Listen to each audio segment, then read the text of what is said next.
네, 오늘 하나님께서 우리에게 주시는 말씀은 고린도전서의 말씀입니다. 고린도전서 9장 19절에서 23절까지의 말씀입니다. 고린도전서 9장 19절에서 23절까지의 말씀입니다. 제가 가진 성경으로는 신약성경 273페이지쯤에 있습니다.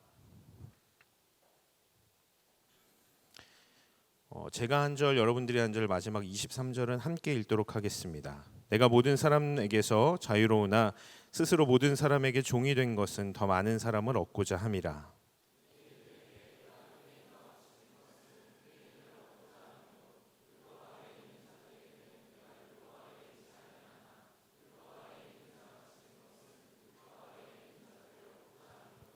율법 없는 자에게는 내가 하나님께는 율법 없는 자가 아니요 도리어 그리스도의 율법 아래에 있는 자이나 율법 없는 자와 같이 된 것은 율법 없는 자들을 얻고자 함이라.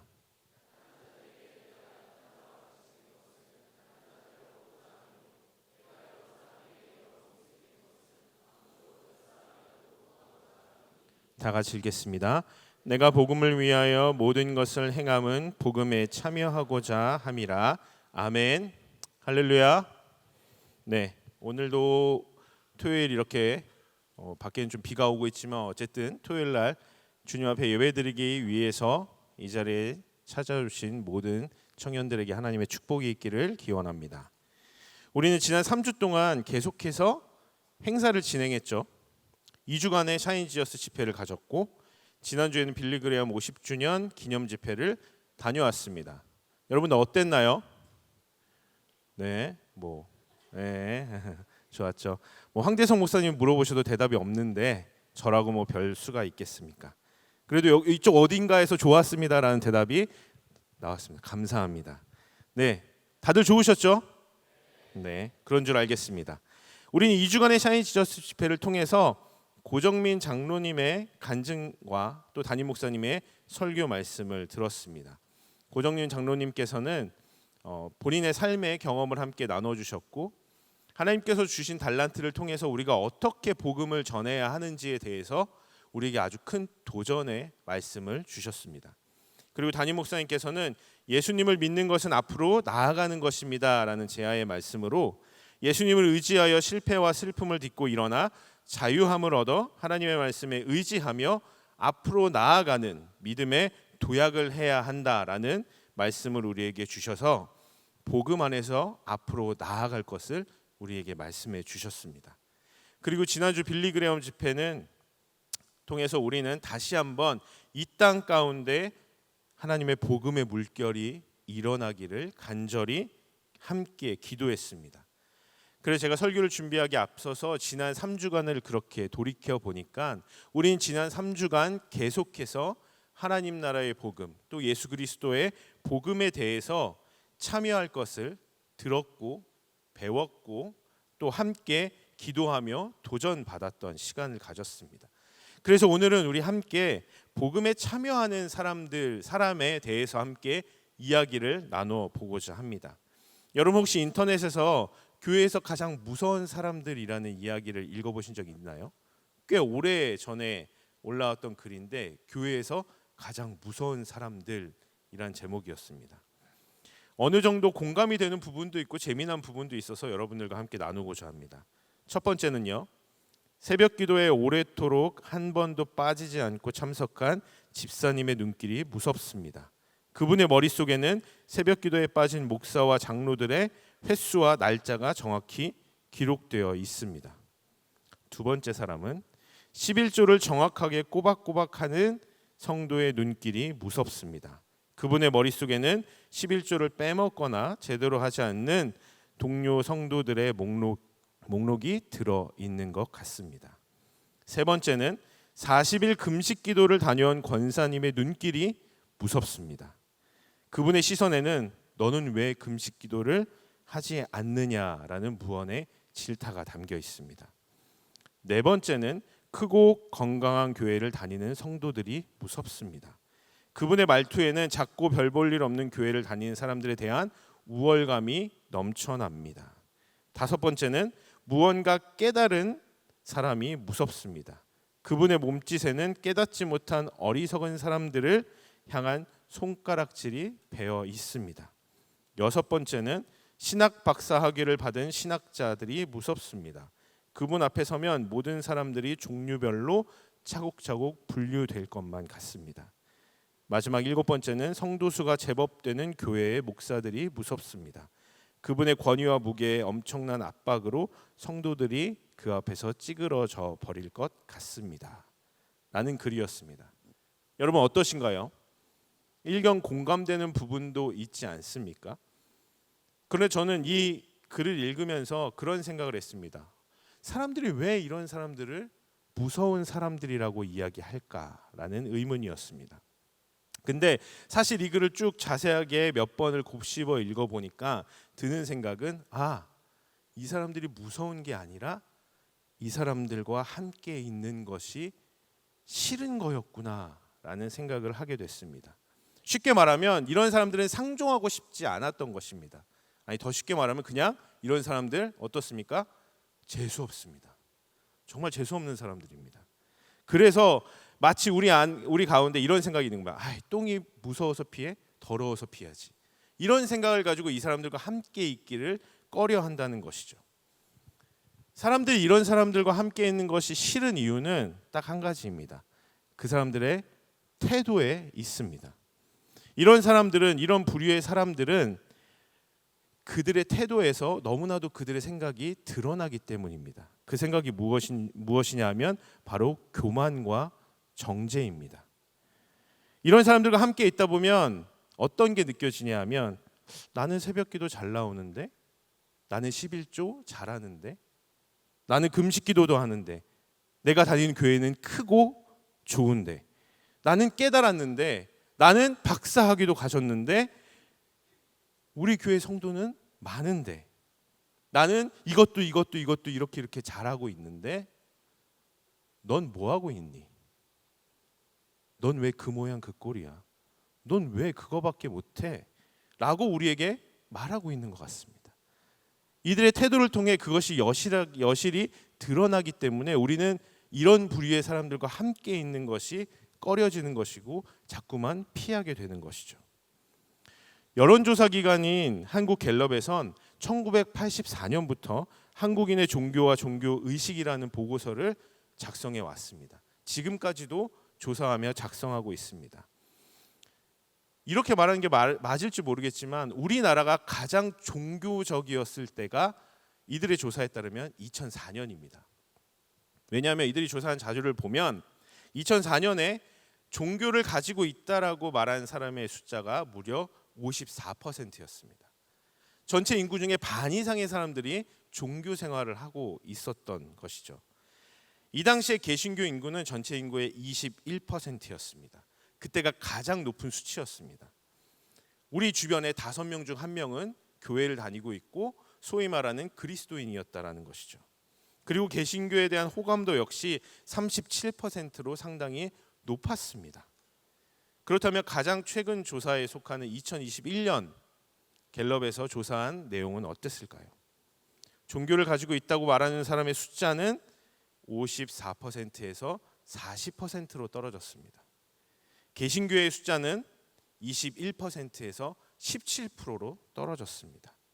그리고 개신교에 대한 호감도 역시 37%에서 20%로 떨어졌습니다. 불과 10여 년 만에 종교 인구와 종교에 대한 사회적 인식이 이만큼이나 크게 달라졌다는 것입니다.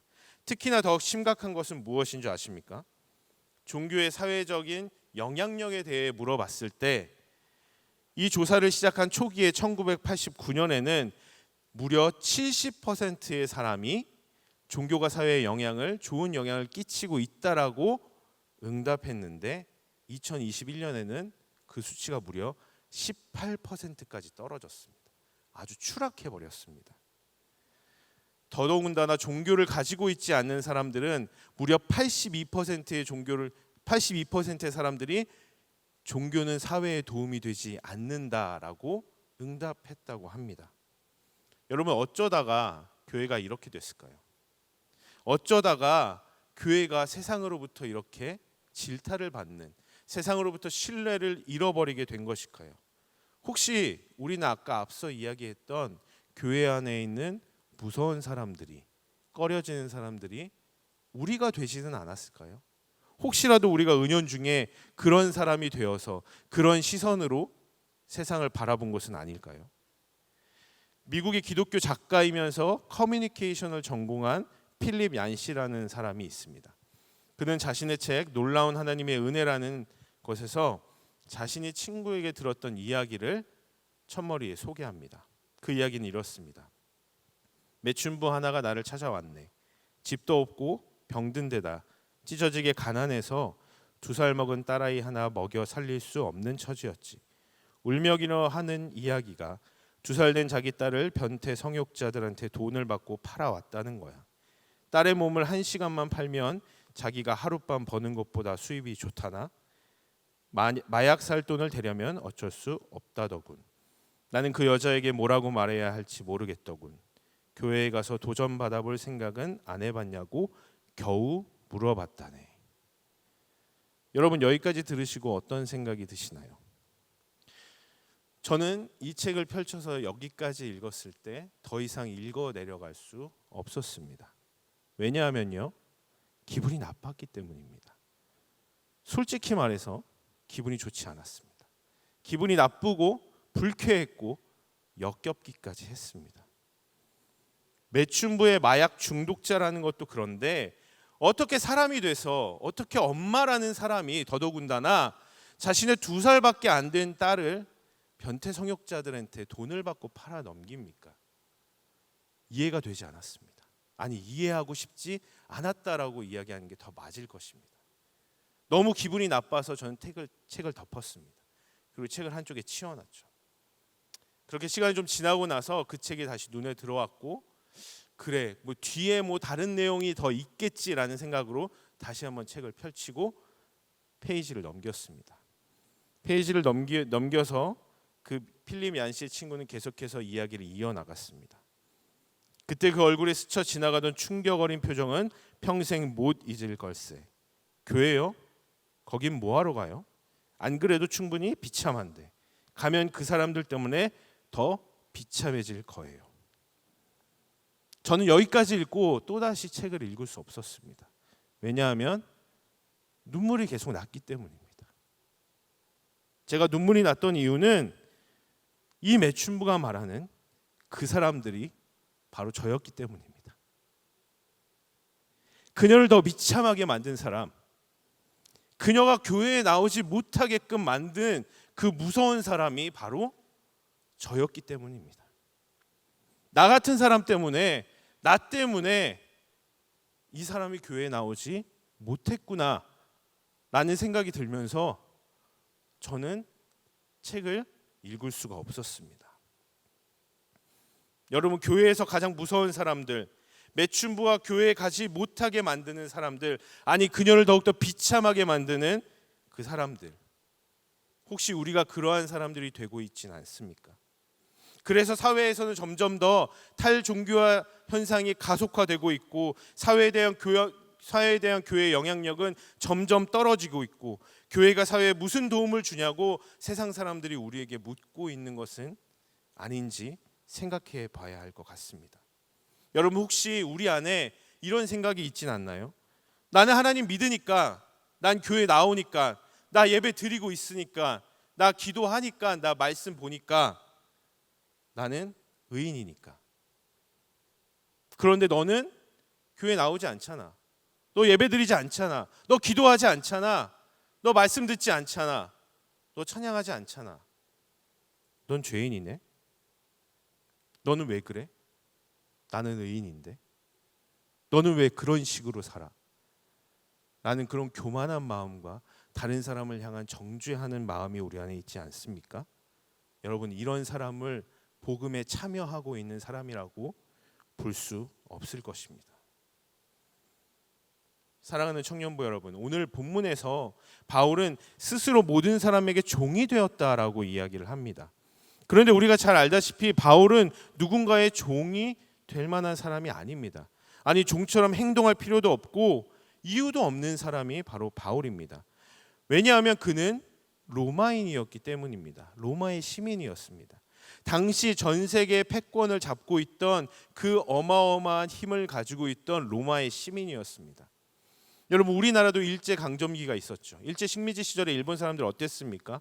그 사람들이 뭔가 있어서, 뭔가 힘을 가지고 있고 지위를 가지고 있어서 우리나라 사람들이 일본 사람들한테 쩔쩔맸나요? 아니요.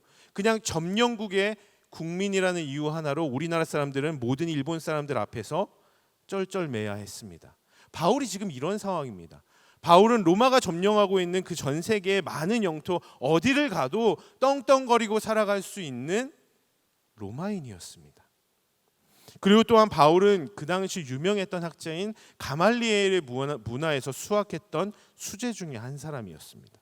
그는 누구한테도 학문적으로도 뒤처지지 않는 그런 똑똑한 사람이었단 말입니다. 그런데 그런 그가 오늘 고백하고 있는 것입니다. 스스로 모든 사람들에게 종이 되었다라고 말하고 있는 것입니다.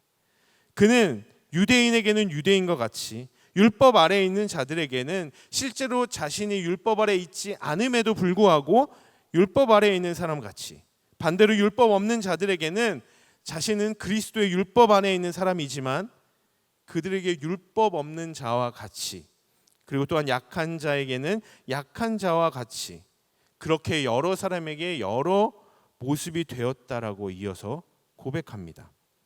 근데 여러분, 혹시 이 본문을 읽으면서 궁금한 것이 없었나요? 바울이 종이 되었다, 내가 종이 되었다라고 이야기를 하는데 이 말이 도대체 무슨 말인지 여러분 한 번에 이해가 되셨습니까? 내가 종이 되었다라고 얘기하면서 내가 유대인에게 유대인처럼 됐고, 내가 율법 아래 율법이 없는 사람들에게 율법 없는 사람들처럼 되었고, 율법 아래 있는 사람들 율법 아래 있는 사람이 됐어, 난 여러 사람들에게 여러 모습이 됐어라고 말하는 그 바울의 말과 종이 되었다는 말이 여러분 선뜻 두 개의 말이 연결이 되시나요? 저는 그렇지 않았던 것 같습니다. 그래서 이 본문을 계속해서 읽었고 계속해서 이 본문을 연구했습니다. 이 바울이 그렇게 말한 이유는 내가 유대인에게는 유대인처럼 되었다, 내가 율법 아래에 있는 자들에게 율법 아래에 있는 자처럼 되었다라는 말은 내가 어디 가서 아첨을 하고 그 사람의 기분을 맞추기 위해서 뭐 알랑방귀를 끼고 이렇게 하라는 말이 아닙니다. 그렇게 오해하시면 안 됩니다. 여러분, 아까 앞서 말씀드렸다시피 바울은 로마의 시민이었습니다. 로마인이었죠. 유복한 가정에서 태어나 자라왔습니다. 그리고 똑똑했습니다. 많은 교육을 받으며 자라왔습니다.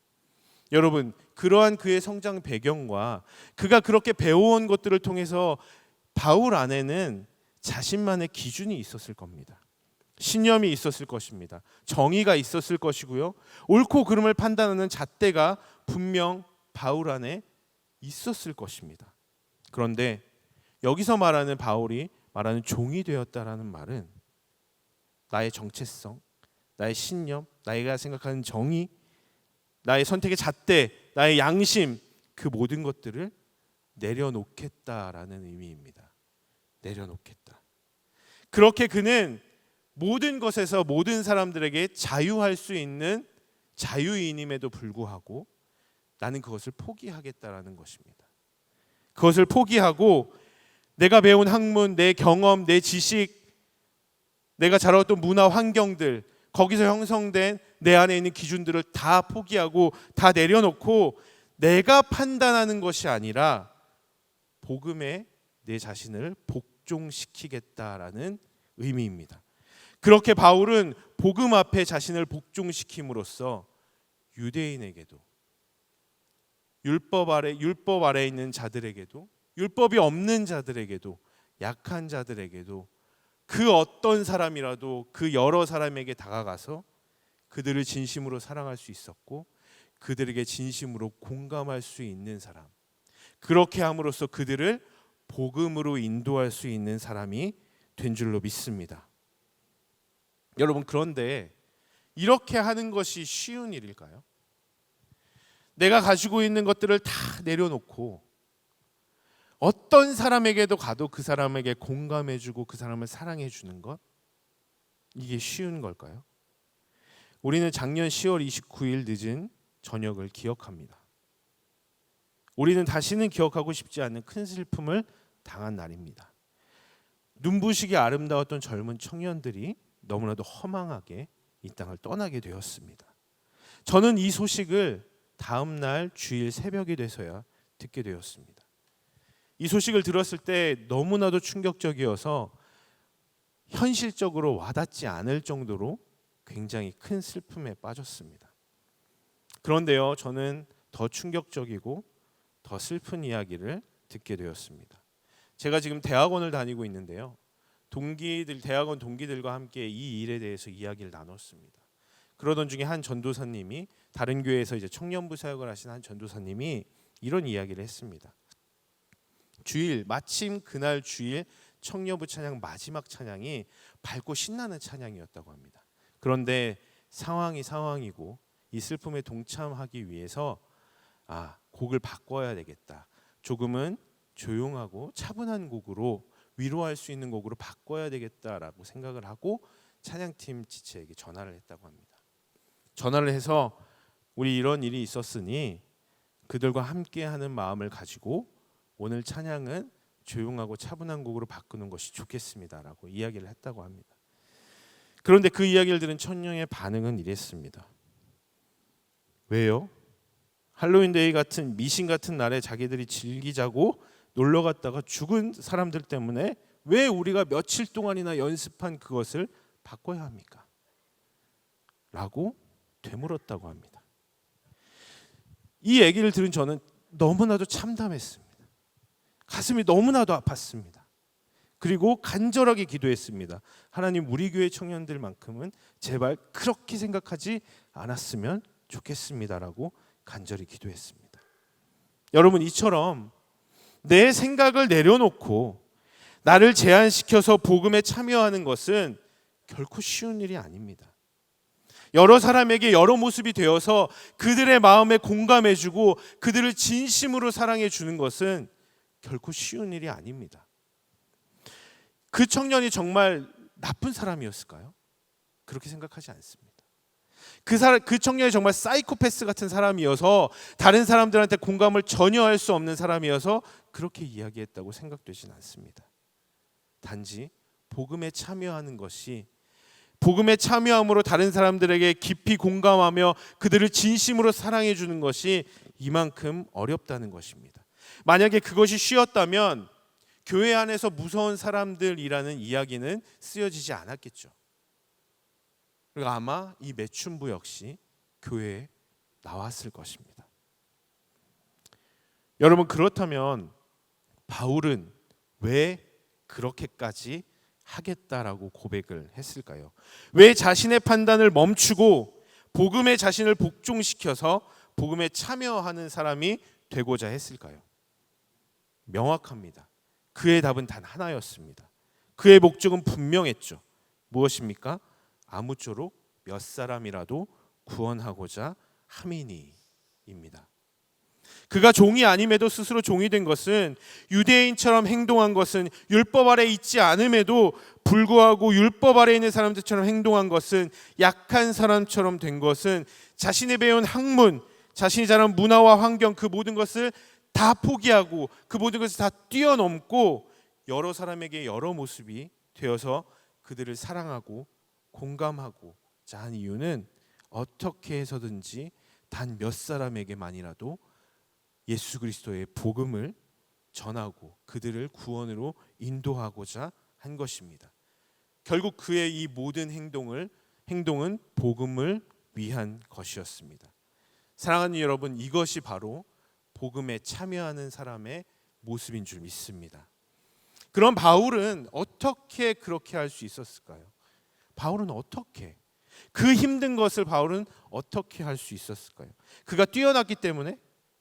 그가 남들과 굉장히 다른 사람이었기 때문에? 아니면 많이 공부해서 그런 전략을 잘 구사할 수 있었던 탁월한 사람이었기 때문에 그랬을까요? 아닙니다. 바울은 예수 그리스도를 본받은 것입니다. 그가 새롭게 만들어낸 것이 아닙니다. 그가 창작해낸 것이 아니고 그가 생각해낸 것이 아닙니다. 바울은 그가 전해 들은 대로, 그가 알고 있는 대로 그가 경험한 대로 그 예수님을 따라갔을 뿐입니다. 예수님은 공생의 사역을 시작하실 때 사람들 앞에서 이렇게 선포하십니다.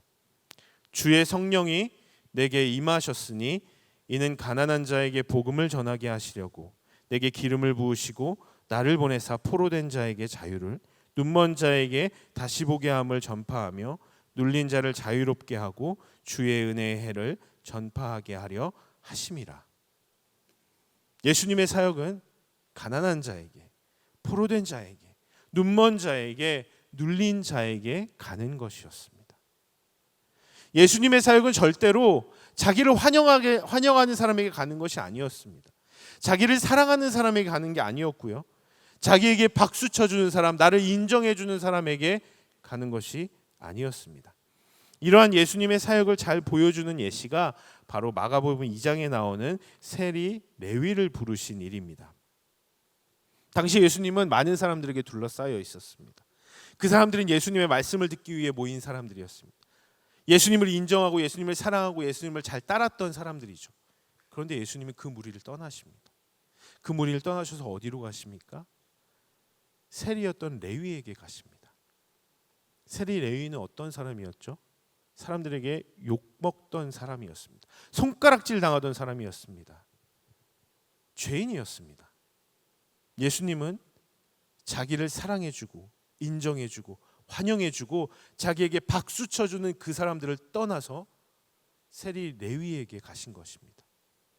예수님의 생각을 몰랐던, 예수님의 말씀하신 걸 깨닫지 못했던 사람들은 예수님을 손가락질하며 이렇게 이야기합니다.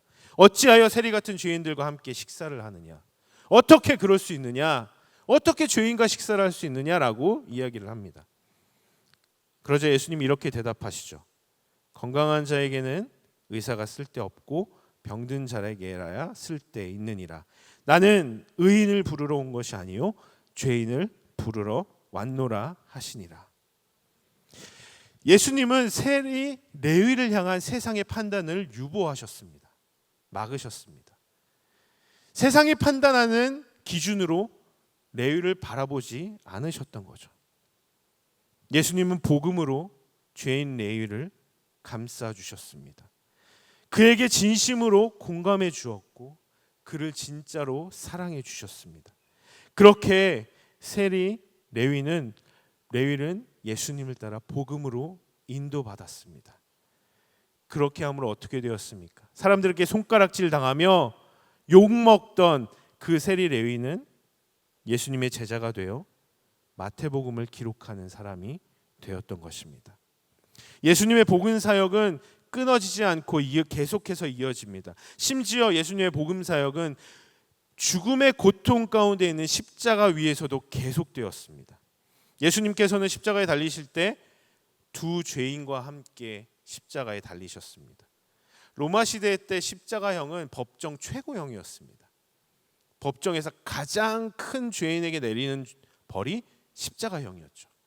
그렇다라는 것은 예수님과 함께 매달렸던 이 두 죄인은 죽어 마땅한 죄인이라는 겁니다.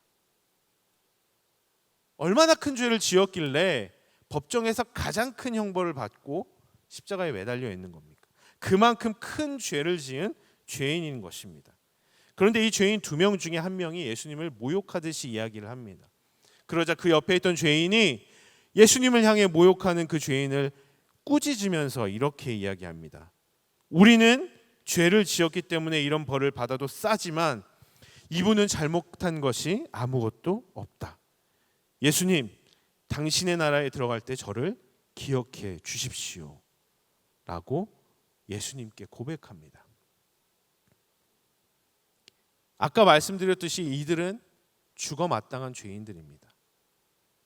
당시 법정 최고형이었던 십자가형을 받은 죄인입니다. 그런데요, 예수님은 자신도 죽어가는 그 고통 속에서 그들을 감싸 안아주십니다. 그리고 그 죄인을 복음으로 인도해 주시며 이렇게 이야기를 합니다. 오늘 내가 나와 함께 낙원에 있으리라. 그렇게 그 죄인은 예수님이 살아계실 때 마지막 제자가 되어 구원에 이르게 된 것입니다. 사랑하는 청년부 여러분, 우리는 예수님께서 잃어버린 자들에게 보낸 사람인 줄 믿습니다. 예수님은 우리를 보내시면서 우리에게 어떻게 하는 것이 복음에 참여하는 사람의 참된 모습인지 당신의 삶을 통해 보여주셨습니다. 그리고 우리에게 말씀하십니다. 인자가 온 것은 섬김을 받으려 함이 아니요 도리어 섬기려 하고 자기 목숨을 많은 사람들의 대속물로 주려 함이니라.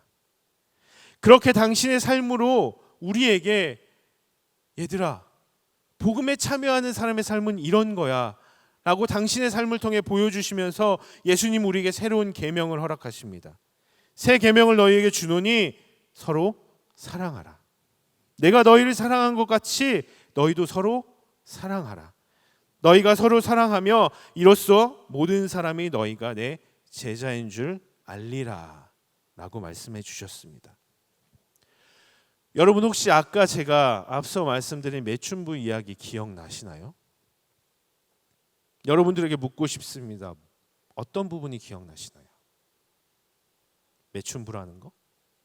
마약 중독자라는 거? 아니면 자신의 어린 딸을 마약을 살 돈을 마련하기 위해 팔아왔던 거? 그런 게 기억나시나요?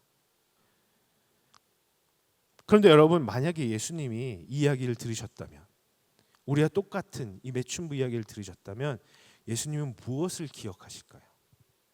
예수님은 무엇을 기억하실까요?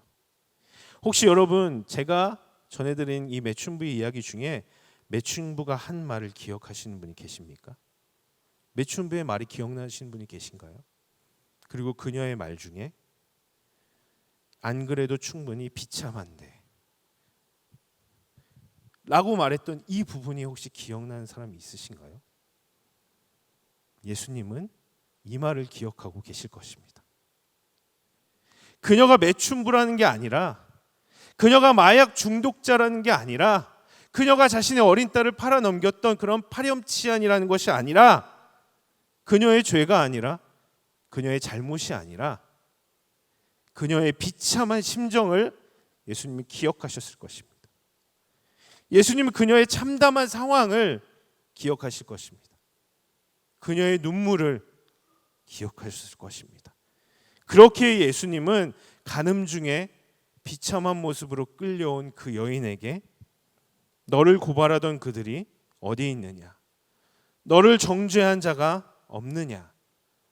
나도 너를 정죄하지 아니하노니 가서 다시는 죄를 범하지 말라라고 말씀하실 수 있었던 것입니다. 사랑하는 청년부 여러분, 우리는 복음에 참여한 사람인가요? 우리 안에는 지금까지 우리가 살아오면서 경험하고 배웠던 것들이, 그것들이 만들어오는 것이 우리 안에 있을 것입니다.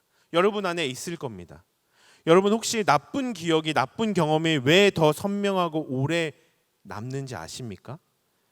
그것이 생존에 더 유리하기 때문입니다. 나한테 나쁜 거, 나한테 불리한 것을 명확하게 기억하고 그것을 피하는 것이 우리의 생존에 더 유리하기 때문에 우리가 그런 기억이 더 명확하고 더 오래 가는 것입니다. 우리 안에 그런 것이 있습니다. 이것이 나한테 나쁜 것인 줄 알고 있는 것이 있습니다. 그것을 판단하는 기준과 잣대가 있습니다. 내가 싫은 것이 있습니다. 내가 꺼려지는 것도 있고 피하고 싶은 게 있습니다. 그런데 여러분, 그 기준에 따라, 그 잣대에 따라 살아가는 것은 결코 복음에 참여하는 자의 삶이 아닙니다. 바울은 스스로의 종이 되었습니다. 종이 무엇인가요? 종에게는 내 의견이 없습니다. 내 주장이 없어요. 내 견해가 없습니다. 그런 걸 가져서도 안 됩니다. 종은 오로지 주인의 명령에 따라야 하는 것입니다. 주인이 오라 하면 오는 거고, 가라 하면 가는 거고, 서라 하면 서는 것이 종입니다. 종이 자신의 주장을 갖는 순간, 종이 내 의견을 갖는 순간, 종이 내 견해를 드러내는 순간, 그는 더 이상 종이 아닌 주인으로 서는 것입니다. 바울은 그렇게 복음의 종이 됐다라고 이야기를 하는 것입니다. 나에게 유리한 거 내 경험을 통해 알 수 있죠. 내 지식을 통해 알 수 있습니다. 구별해낼 수 있습니다. 나한테 불리한 거, 나한테 해로운 거, 나한테 좋지 않은 거 알 수 있습니다. 다 알아요. 우리는 구별해낼 수 있습니다. 그런데 그것들을 내려놓겠다는 겁니다. 그걸 내려놓고 내 스스로를 종처럼 제한시키겠다라는 것이 바울이 말하고 있는 것입니다. 난 자유롭게 생각하고 행동할 수 있는 사람임에도 불구하고 그렇게 하지 않겠다라는 겁니다. 왜요? 아무쪼록 몇 사람이라도 구원에 내기 위함입니다. 그리고 또한 그가 그렇게 할 수 있었던 이유는 예수님께서 이미 그런 삶을 살아내셨기 때문입니다. 그리고 그는 단지 자신이 들은 대로, 내가 경험한 대로 그 예수님의 길을 따라간 것입니다. 바로 이것이 복음에 참여하는 사람의 삶인 것을 그는 알았기 때문입니다. 오늘 설교가 불편한 사람들이 있을 수도 있을 것 같습니다. 그리고 저한테 그럼 너는 그렇게 잘 살고 있느냐? 너는 복음에 참여한 삶을 살고 있느냐? 라고 되물을 수도 있죠. 네, 전 그렇게 살고 있지 못합니다. 앞서 말씀드렸듯이 저는 그 매춘부의 이야기를 보고 역겹다라고 생각했습니다. 기분이 나빴고 불쾌했습니다. 저는 그런 사람이었습니다. 저 역시나 아직 바울과 같이 복음에 참여하여 내 자신을 종으로 만들지 못한 삶을 살아가고 있습니다. 하지만 오늘 이 말씀을 여러분들과 함께 나눈 이유는 우리 청년부 공동체가 그런 공동체가 되기를 바라는 마음이 있었기 때문입니다. 우리 청년부가 즐거워하는 자들과 함께 웃을 수 있는 곳이 되었으면 좋겠습니다. 우리 청년부가 슬퍼하는 사람들과 함께 울어줄 수 있는 곳이 되었으면 좋겠습니다. 우리 청년부가 그렇게 복음에 참여하는 곳이 되기를 소망합니다. 사랑하는 여러분, 예수님은 우리를 잃어버린 자들에게 보내셨습니다. 소망 없는 자 같은 자들에게 보내셨습니다. 생명이 없는 자 같은 자들에게 우리를 보내셨습니다. 목자 없는 양 같은 그들에게 가서 사랑을 전해주라고 말씀하셨습니다. 그들의 어두움을 밝혀주라고 말씀하셨습니다. 그들의 차가운 마음을 녹여주라고 말씀하셨습니다. 사랑하는 여러분, 그 과정에서 반드시 여러분들에게 시련이 찾아올 것입니다. 반드시 불이익을 당하게 될 것입니다. 반드시 어려운 일을 또한 당하게 될 것입니다. 그럼에도 불구하고 우리가 그러한 삶을 살아야 하는 이유는, 그러한 삶을 살아갈 수 있는 이유는 예수님께서 우리보다 먼저 그 삶을 살아내셨기 때문입니다. 그리고 그 예수님께서 우리를 그 잃어버린 자들에게 보내셨기 때문입니다. 힘들 때마다 기억하시기 바랍니다. 우리를 위해 흘리신 그 예수 그리스도의 눈물을, 우리를 위해 걸어가셨던 그 예수 그리스도의 발걸음을, 그분의 그 길을 기억하시는 우리 청년부원들이 되기를 소망합니다. 우리 함께 찬양하시겠습니다.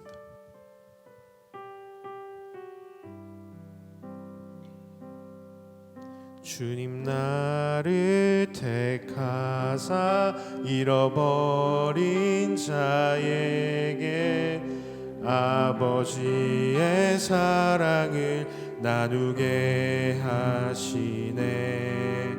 어둠을 밝히며 차가운 마음 녹이는 진리의 빛 전하게 하소서. 다시 한번 고백하겠습니다.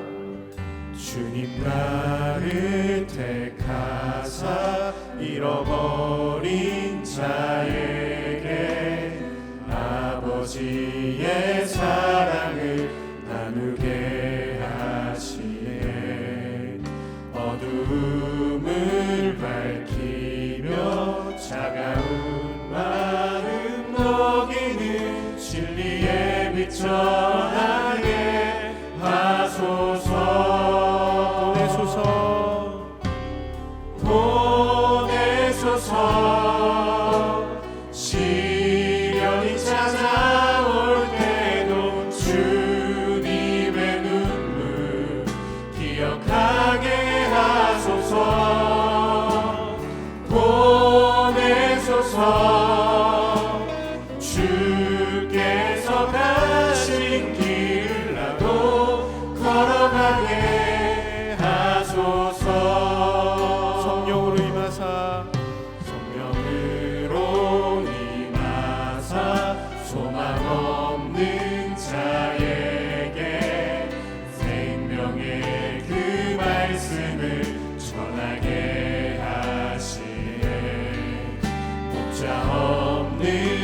시련이 찾아올 때도 주님의 눈물 기억하게 하소서.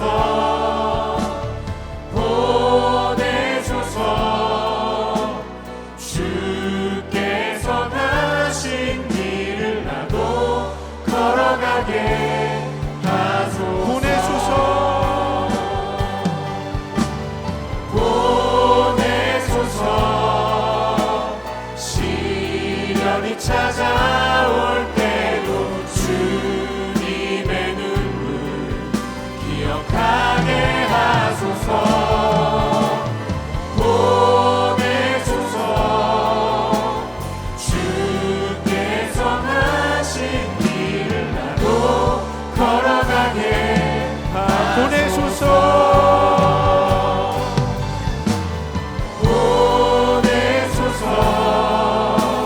시련이 찾아올 때도 주님의 눈물 기억하게 하소서. 보내소서. 주께서 가신 길을 나도 걸어가게 하소서.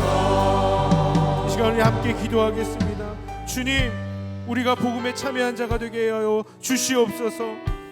주님, 바울과 같이 내 생각, 내 경험, 내 지식, 내 판단이 아닌 오직 복음의 종이 되어 복음에 우리를 복종시켜 복음에 참여한 자가 되게 해달라고 주님의 이름 세 번 부르시고 함께 기도하시겠습니다. 주여,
하나님 아버지, 우리를 복음으로 초청해 주시고 복음으로 덧입혀 주신 것 너무나도 감사합니다. 하지만 주님, 우리 안에 내가 너무나도 많이 있습니다. 내가 판단하고 내가 정죄하고 내가 싫은 것, 나에게 불이익이 되는 것, 나에게 조금이라도 해가 되려는 것은 자꾸만 멀리 하려고 합니다. 하나님, 우리가 복음에 참여한 자가 되게 하여 주시옵소서. 바울이 고백하였던 것처럼 내 자신을 복음 앞에 복종시키는 자가 되게 하여 주시옵소서. 그리하여서 내가 판단하는 것이 아니라, 내가 생각하는 것이 아니라 오직 주님이 말씀하심에 따라, 오직 복음의 말씀에 따라, 복음의 인도하심에 따라 나아가는 자들이 되게 하여 주시옵소서. 하나님, 간절히 기도합니다.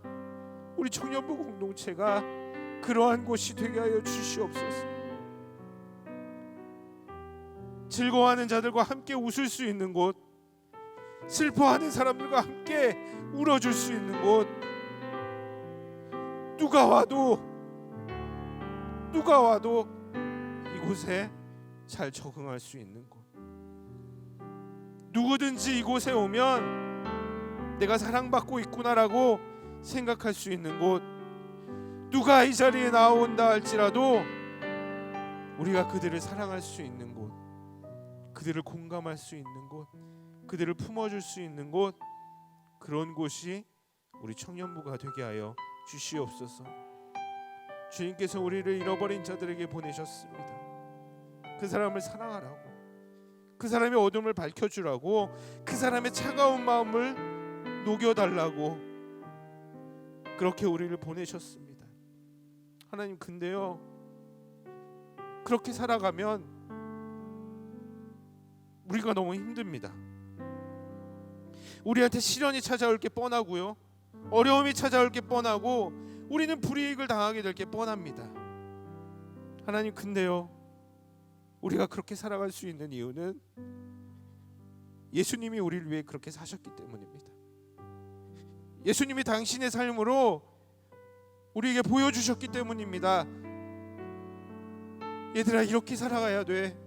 얘들아, 복음에 참여하는 자는 이렇게 살아가야 돼 라고 자신의 삶으로, 심지어 그 십자가의 그 죽음의 고통 가운데에서도 그 모습을 우리에게 보여주셨습니다. 하나님, 우리가 들은 대로, 우리가 배운 대로, 우리의 삶을 통해 경험한 대로 우리가 복음에 참여하는 자로 살아가게 도와주시옵소서. 모든 것 주님께 감사드리며 의탁드리고 주 예수 그리스도의 이름으로 기도드립니다. 아멘.